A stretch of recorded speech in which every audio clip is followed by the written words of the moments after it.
During World War II, food wasn't just a commodity, it was a weapon. Nations that could grow more food with fewer inputs had a strategic advantage. In the middle of shortages, bombed landscapes, and exhausted farmland, an unexpected soil amendment quietly proved revolutionary: rock dust.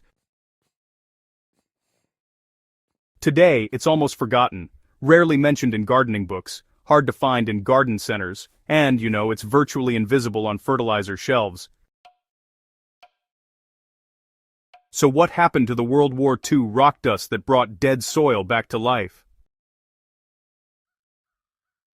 By the early 1940s, farmland across Europe, the UK, and parts of North America was exhausted. Years of monocropping and early chemical fertilizers had stripped soils of trace minerals. Crops were growing, but yields were dropping and nutritional quality was declining fast.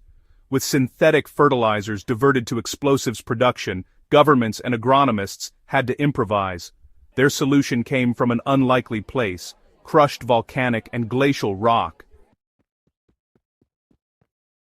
Healthy soil isn't just dirt, it's a living system. Rock dust, well, it remineralizes soil microbes, boosts fungal networks, especially mycorrhizae, helps plants manufacture their own defenses, and improves carbon sequestration. In simple terms, it resets soil back to how nature builds it, from rock to life.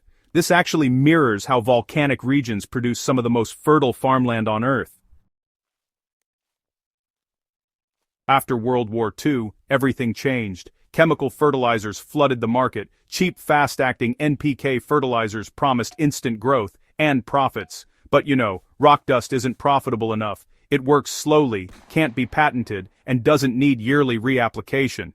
It doesn't create dependency. Once soil is remineralized, farmers need fewer inputs overall, and honestly, it's just harder to explain and market.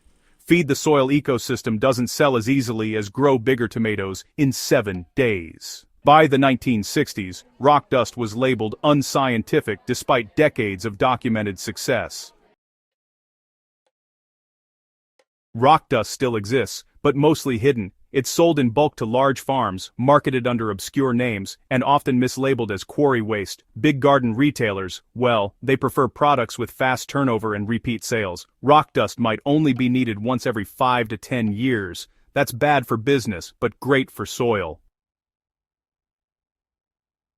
Modern soils are more depleted than ever. Studies show up to 80% of farmland lacks key trace minerals. Crops today contain fewer nutrients than in the 1940s. Soil erosion and chemical dependency are accelerating. Rock dust addresses the root problem, not just the symptoms. And as regenerative agriculture gains momentum, this World War II-era solution is quietly resurfacing among soil scientists, permaculture experts, and organic farmers. Rock dust isn't a miracle overnight fix. It works slowly, requires patience, and really depends on soil biology. But once it starts working, it doesn't stop. And that may be the real reason it vanished.